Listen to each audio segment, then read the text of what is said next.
कोई भी व्यक्ति वर्तमान में यदि ये सोचकर उन आश्रमों में जाता है कि मैं वहां पे जाकर सत्संग सुनूंगा, वो दुनिया का सबसे बड़ा बेबुद्धि वाला इंसान है।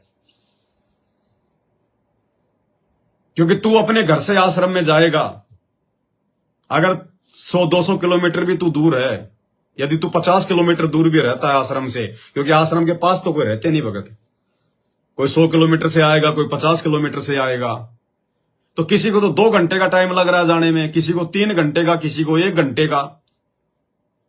अरे नालायक, जो समय तू आश्रम में आने जाने में 4 घंटा 3 घंटा जो बर्बाद कर रहा है, अरे उतने समय में तो तू अपने घर पर बैठकर आराम से सत्संग सुन लेगा शांति से।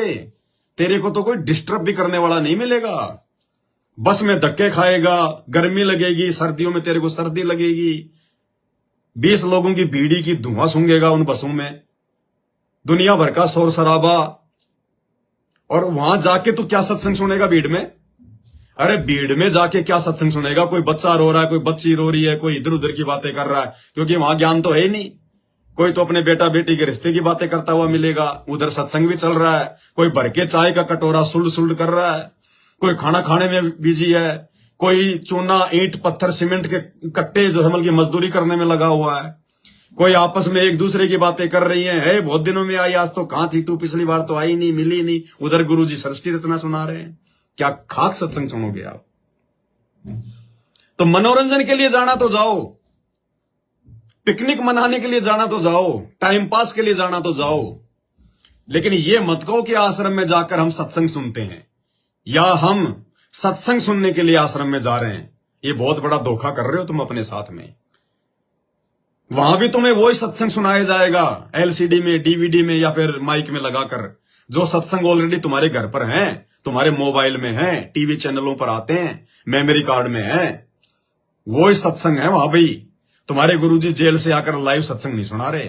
अगर गुरुजी आश्रम में बैठे हुए हैं तो चाहे रोजाना जाके सत्संग सुनो, तुम्हें कोई रोकने वाला नहीं है। लेकिन गुरु की गैर हाजिरी में वहां जाना केवल ड्रामा है, ड्रामा। इसलिए भाई और बहनों, इस ऑडियो में परमात्मा ने सतलोक आश्रम मैनेजमेंट हरियाणा वालों के लिए यह बात कही है कि नालायकों, ये गांव गांव में जाकर, घर घर में जाकर सत्संग करने के बजाय उन आश्रमों में जाके मरो। कम से कम तुम्हारे अंदर इस प्रकार के छोटे मोटे कोई विकार तो नहीं आएंगे। एक दूसरे को देखकर ये मनमुटाव तो नहीं होगा। एक दूसरे की कार कोठी, बढ़िया मकान, बढ़िया उसके जहमल के धन दौलत को देखकर तुम्हारे मन में कोई दोष तो नहीं आएगा। इसलिए एक दूसरे के घर जाने के बजाय उन आश्रमों में जाकर सत्संग सुन लो। कम से कम थोड़ा बहुत तो काल के कहर से, उसके दाव से तुम बचोगे। इसलिए परमात्मा ने इस सत्संग में यह संकेत सतलोक आश्रम मैनेजमेंट हरियाणा वालों के लिए किया है। अब आप और हमारे लिए क्या संकेत है इसमें? आप और हमारे लिए संकेत यह है जिसमें परमात्मा कह रहे हैं कि यह ज्ञान और संगत बहुत जरूरी है, और एक दूसरे के घरों पर ना करके, वरना काल दाव लगा देगा। आश्रम में जाके करो, अच्छे भक्तों की संगति करो, दृढ़ भक्तों की संगति करो। तो आप और हम भाई बहन तो वैसे ही 8 साल से साथ संगति कर रहे हैं। आपस में मिलकर भाई बहनों का अपने गुरुजी के प्रति, भक्ति के प्रति विश्वास को हम बढ़ा रहे हैं।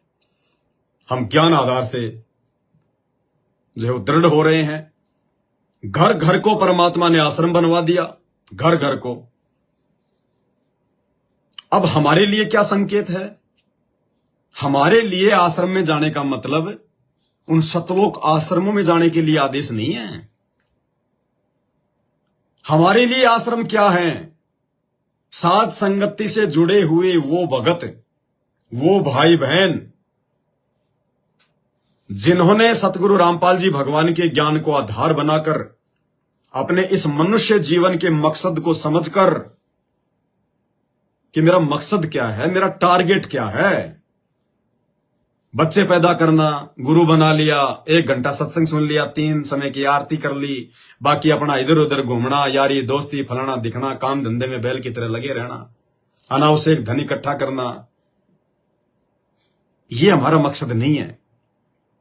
हमारा मकसद है कि भाई 30, 40, 50 साल की उम्र तो हो गई, अब मुश्किल से 20, 30 साल की उम्र मान लो, हद मार के। समय बहुत थोड़ा बचा है। अगर भक्ति नहीं बनी, अगर वो प्रेशर नहीं बना भक्ति का, तो यही धक्के खाते रह जाएंगे।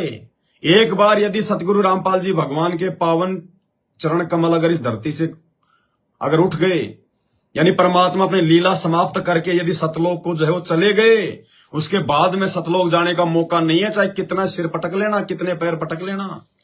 उनके रहते सहते उनको खुश करके इन बातां के पाइए कर सतगुरु नजर निहाल, राजी करो सतगुरु रूठेनु।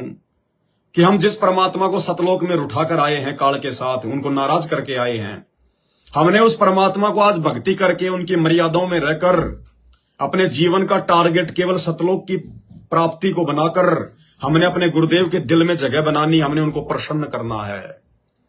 उसके लिए मुझे जो भी कुर्बानी देनी पड़ेगी मर्यादा निभाने के लिए, जो भी मुझे ज्ञान आधार से प्यार प्रेम के साथ में जो संघर्ष करना पड़ेगा, अपनी पत्नी से, अपने पति से, अपने सास ससुर से, माता पिता से, समाज से, दुनिया वालों से, अपने काम धंधे वालों से, मैं वो करूंगा। इतना दृढ़ होकर जो भगत साथ संगति से जुड़े हुए हैं, ऊपर से परमात्मा ने हमें समझा दिया कि बेटा भग भोग्या भग उपजय, और भग से बचा ना कोई, जो कोई भग से बचे भगत कहावे सोई। आग पराई आपनी हाथ दिए जल जाए, नारी पराई आपनी भोगे सब कुछ जाए। ये सारी बातें हमें साथ संगतियों से मालूम चली परमात्मा जी के, हमने वो सत्संग सुने, उन सत्संगों में छुपे हुए इन संकेतों को समझा कि भैया ये तो बहुत भयंकर रोग है। कामी क्रोधी कागरे, हरि सुमरे सो हंस कहावे, कामी क्रोधी कागरे। कि जो भगवान की भक्ति करेगा मर्यादा में रह के, वो हंस है, और जो काम क्रोध विषय वासना भोग विलास में पड़ा रहेगा, कहते हैं वो तो कौवा है।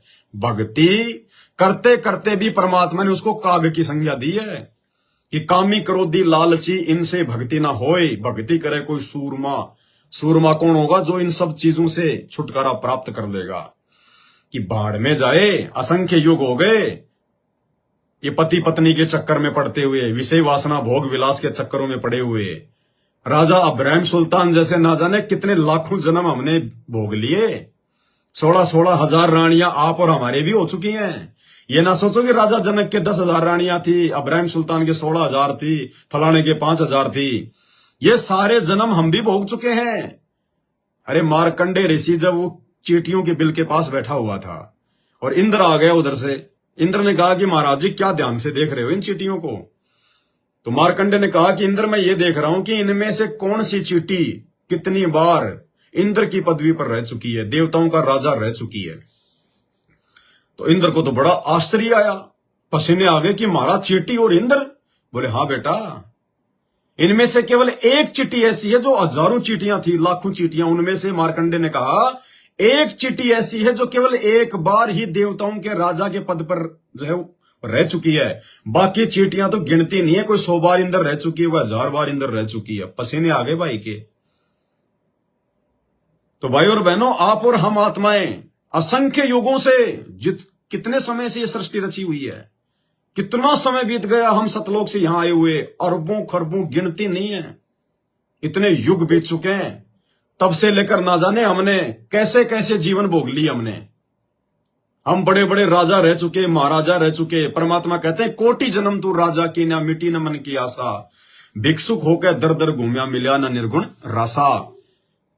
करोड़ों जन्म हमने राजा महाराजाओं के भोग लिए। अब राजा महाराजा कोई एक एक शादी में थोड़े होते हैं संतुष्ट। कोई 10 रानियां बनाता है, कोई 10,000 रानियां बनाई होंगी हमने किसी राजा के जन्म में।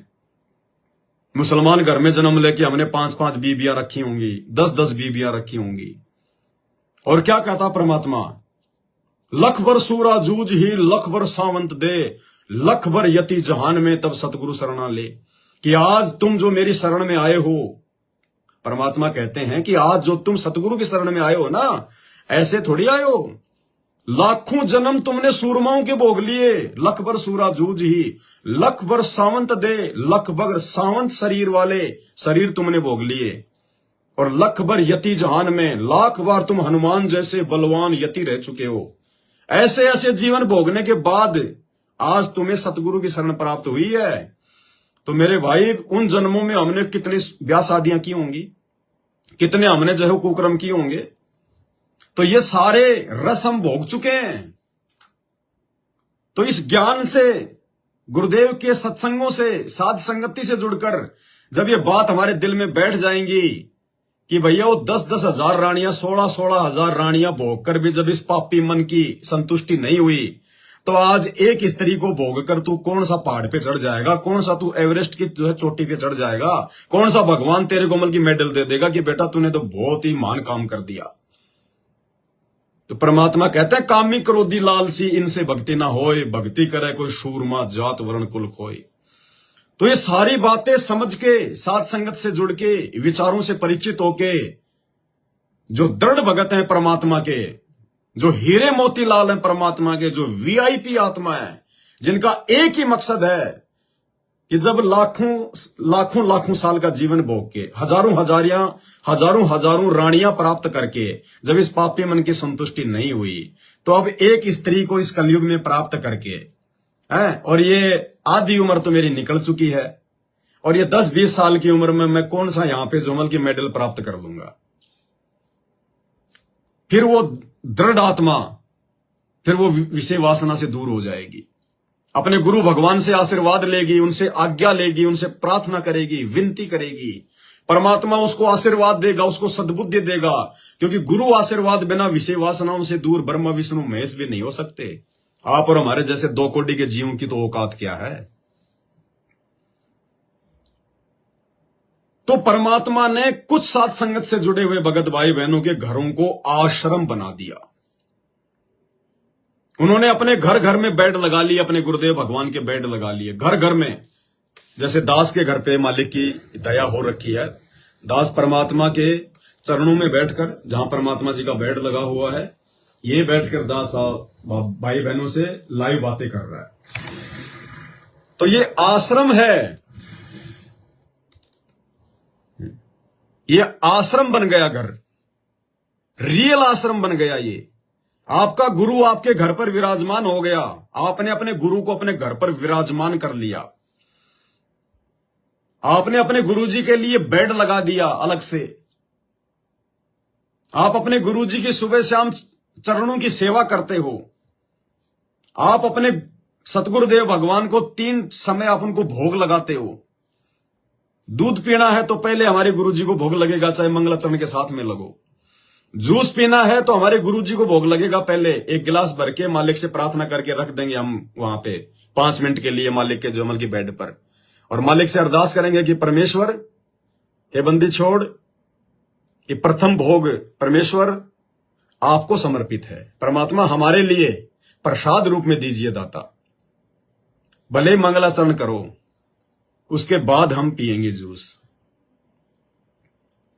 सुबह सुबह हम परमपिता परमेश्वर जी को नाश्ते का भोग लगाते हैं, छोटी भोग की आरती के साथ में। ज्यादा ही आपको जल्दी है, कहीं जाना है, तो भले चाहे मंगलाचरण के साथ में लगा दो।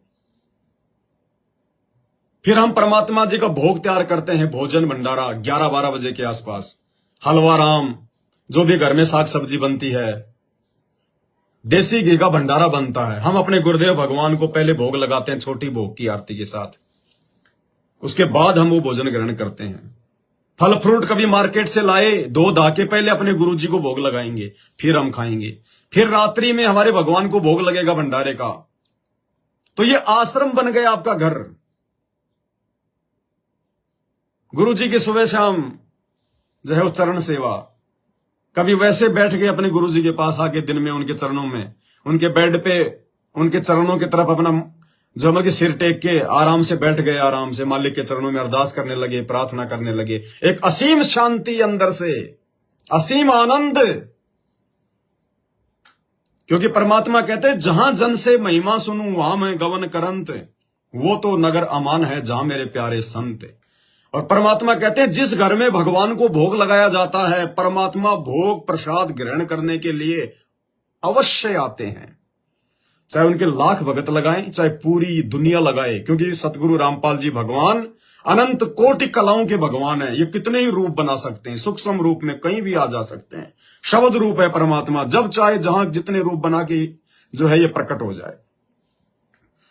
तो घर आश्रम बन गया हमारा।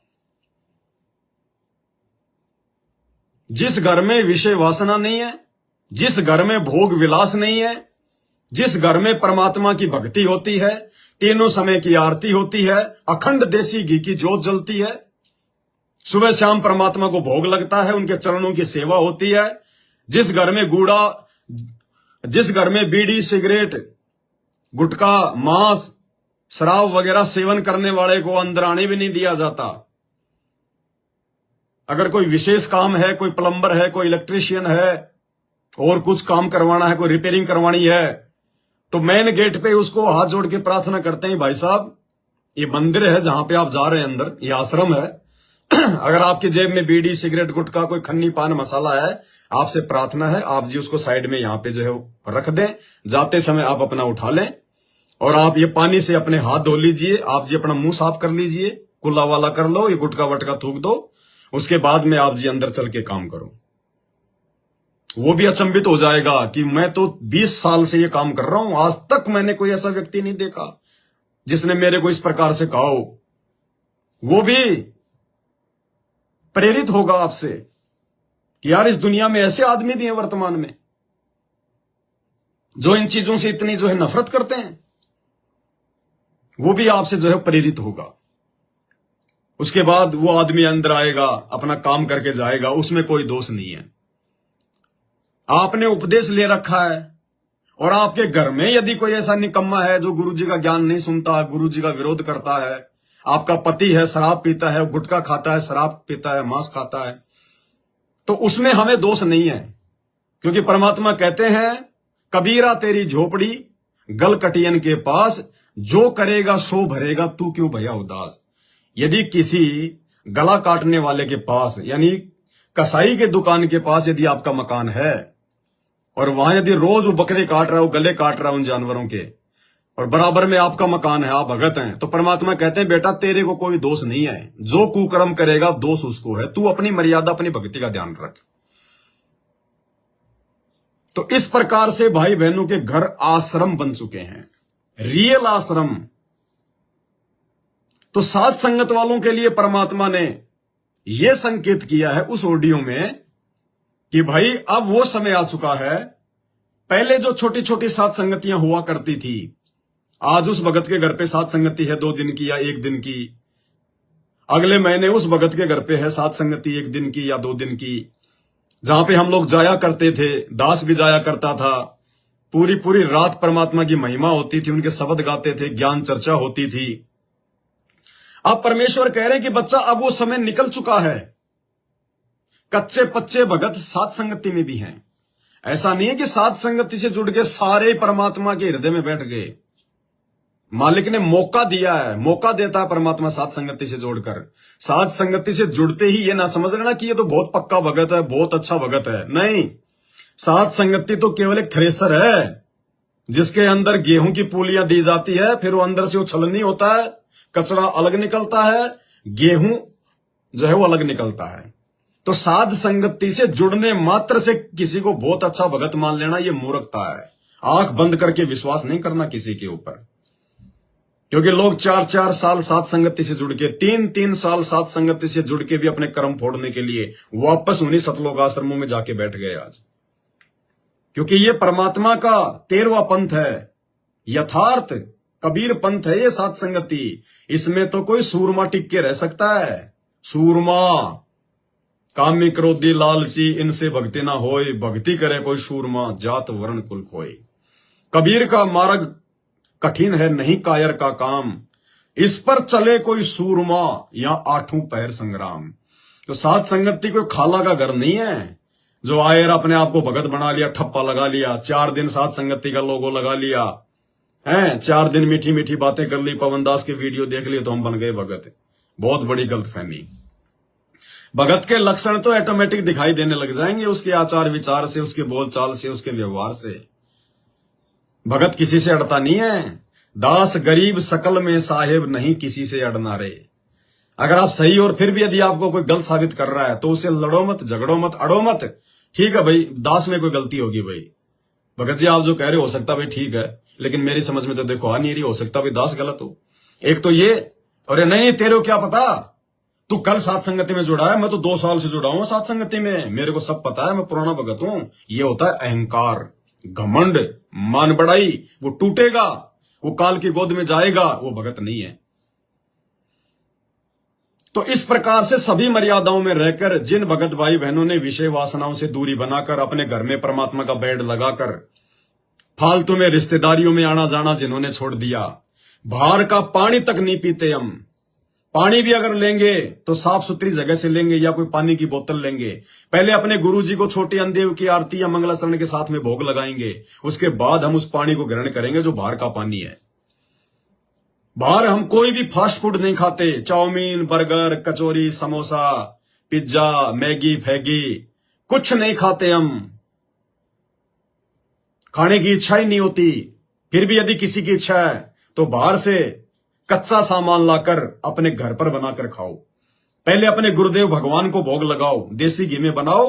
पहले अपने गुरुजी को भोग लगाओ, चाहे समोसा बनाओ, चाहे कचौरी बनाओ। पहले अपने गुरुजी को भोग लगाओ, उसके बाद में आप खाओ, तो वो प्रसाद बन गया हमारे लिए। हम रिश्तेदारियों में नहीं जाते फालतू में। ठीक है, अगर कोई दुख है, कोई परेशानी है, कोई मर गया, बैठने के लिए जाओ, लेकिन सिर्फ थोड़े समय के लिए, तुरंत आ जाओ। ऐसा नहीं अब उसकी 12वीं आ गई, उसका 13वां आ गया, उसको गंगा जी लेके जा रहे हैं, 4-4 दिन आप वहां पे बैठे रहो, 5-5 दिन वहां बैठे रहो। नहीं, मर गया तो मर गया भैया, और जाएगा कहां मर के? गधा कुत्ता बन के यहीं वापस आएगा। कहां गया, कहां मर गया? खाली वो शरीर मरा है, आत्मा थोड़ी मरी है। आत्मा फिर आ जाएगी गधा कुत्ता सूअर बन के वहीं आसपास में। कौन मर गया, कहां मर गया? ये तो हमारा वहम है कि वो मर गया। वो तो ना जाने कितनी बार मर लिया, हमेशा यही आता उल्टा गधा कुत्ता सूअर बन के। तो परमात्मा ने समझा रखा है कि ऐसे व्यक्तियों के मरने पर ना तो हमारे को रोना चाहिए, जिनको समझाते समझाते हम थक गए कि भाई भगवान आए हुए, नाम ले लो, सारे तुम्हारे सुख हो जाएंगे, बुराइयां छोड़ दो। और किसने देखा भगवान? वो तुम्हारा बाबा रामपाल, वो भगवान है क्या जेल में बैठा? अरे तू उल्टी बात करे, तेरा दिमाग खराब हो गया है। जिन्होंने हमारी एक बात नहीं मानी, जो हम उनके आत्म कल्याण की बातें बता रहे थे, आज उसके मरने के बाद में उसके घर पे जाके बैठना नहीं है। एक बार जाके आ जाओ, वो भी जाना है तो, नहीं कोई जरूरी नहीं है।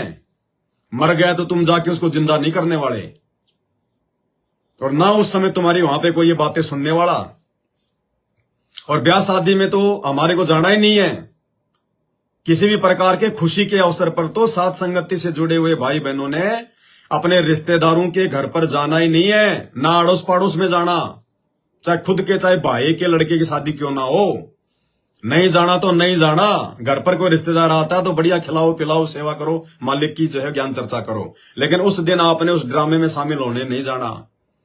कोई जागरण वगैरह, कोई गीत संगीत का कोई प्रोग्राम बिल्कुल नहीं जाना। वो ड्रामेबाजी है, पाखंड है, आडंबर है, दिखावा है। अगर आप भी उसमें शामिल हो रहे हो तो कहीं न कहीं अभी आप काल की जाल में हो। आपके अंदर वो भगत वाले गुण नहीं है, भगत वाले लक्षण नहीं है।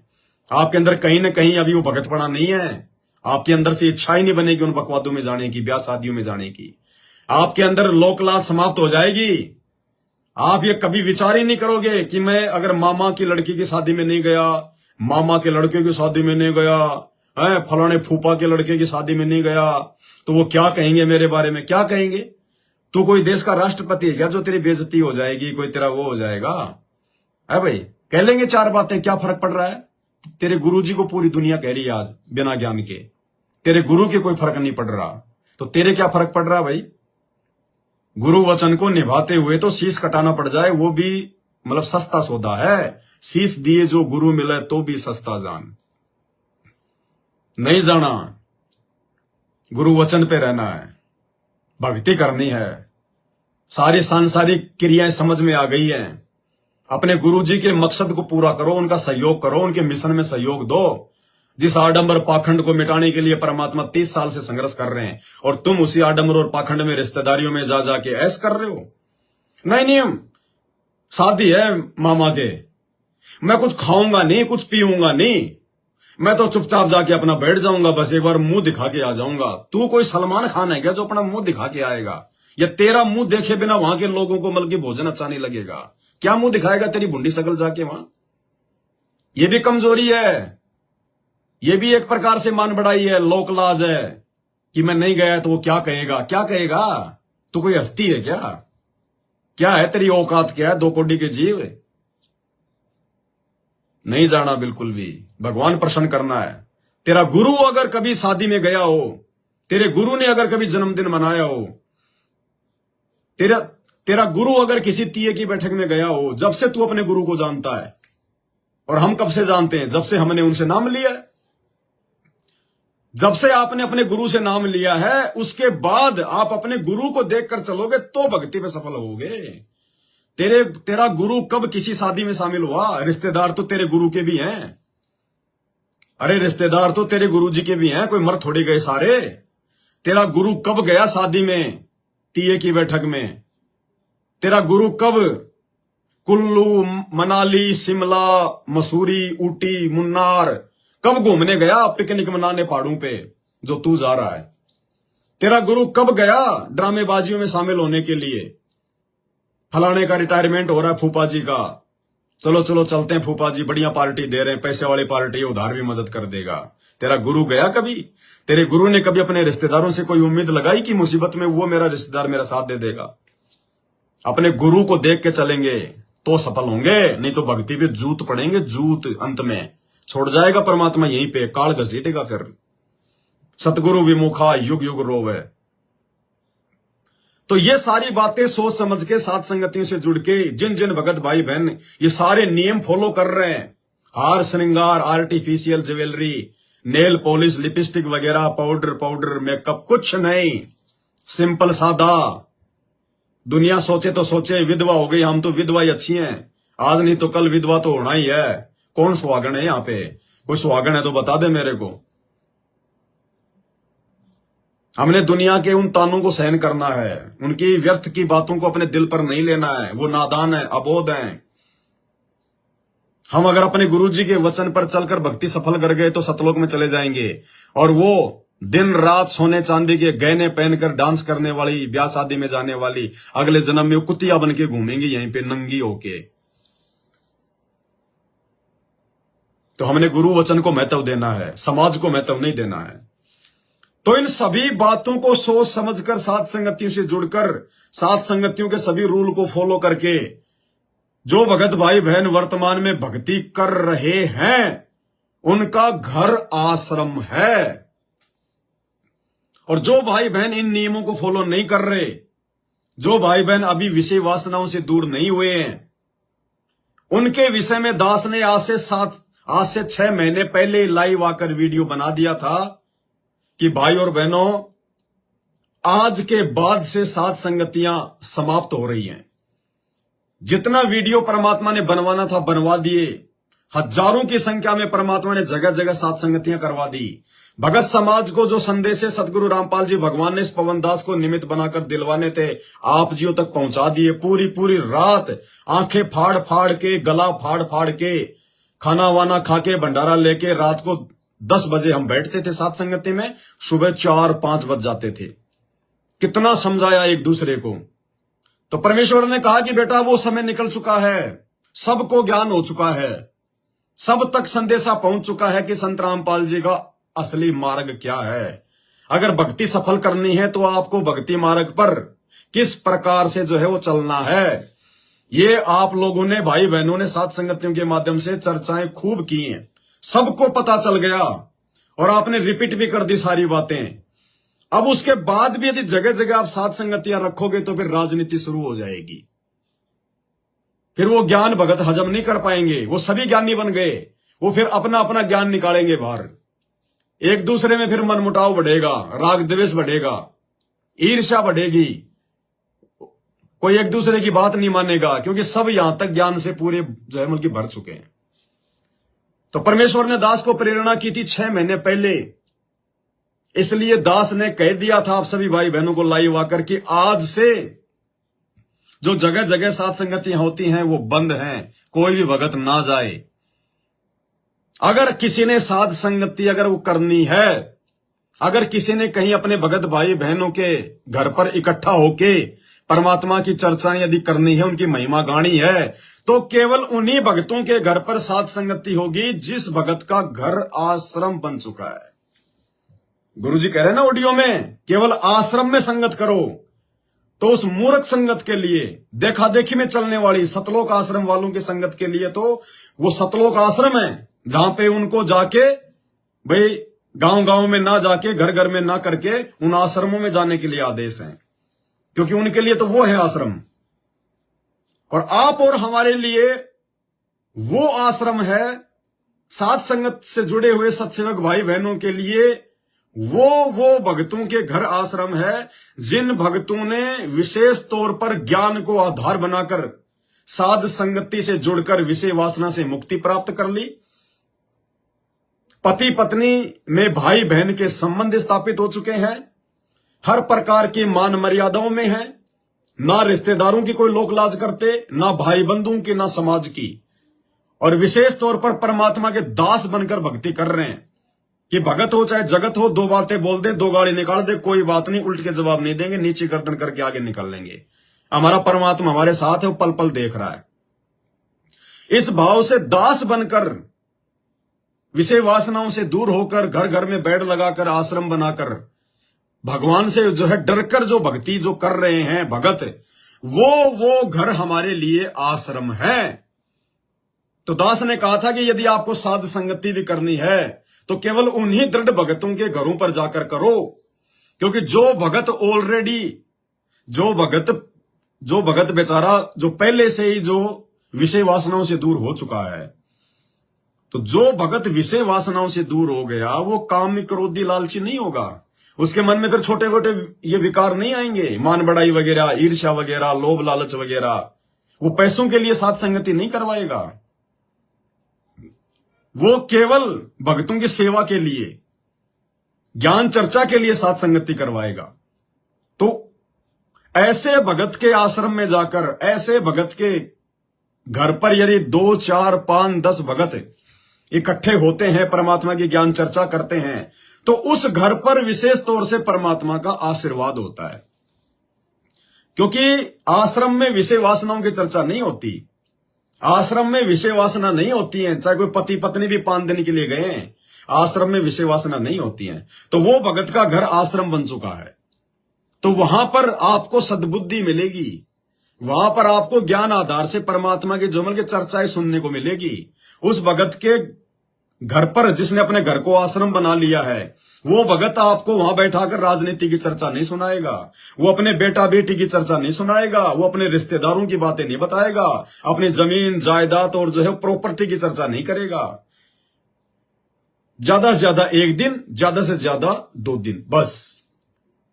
तो 2 दिन तक केवल मालिक की चर्चा होगी, परमात्मा को भोग लगेगा, सब मिलके भोग लगाएंगे, सामूहिक आरती होगी, एक दूसरे भाई बहन बैठेंगे, मिलके चर्चा करेंगे। तो साध संगत वालों के लिए परमात्मा ने जो आश्रम में जाने का जो संकेत किया है, वो उन दृढ़ भगतों के घरों पर जाकर साध संगति के लिए किया है। क्योंकि वहां पर ना तो आपका कोई विरोध करने वाला होगा, क्योंकि वो भगत खुद ही वो घर का मुखिया हेड है, और जिसने अपने घर को आश्रम बना लिया, हर प्रकार से मर्यादाओं में है। तो वहां पे आपको कोई फालतू की कोई चर्चा सुनने को नहीं मिलेगी, फालतू की कोई गंदगी नहीं होगी।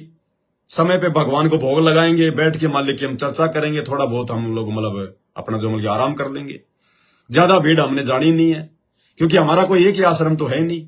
सतलोक आश्रम वालों के तो खाली 10-11 आश्रम है देश विदेश में, सत्सेवकों के तो हजारों आश्रम बन गए, हजारों भगत भाई बहनों ने अपने घरों को आश्रम बना लिया। तो आपको साध संगति के लिए कहीं कोई दूर जाने की जरूरत नहीं है।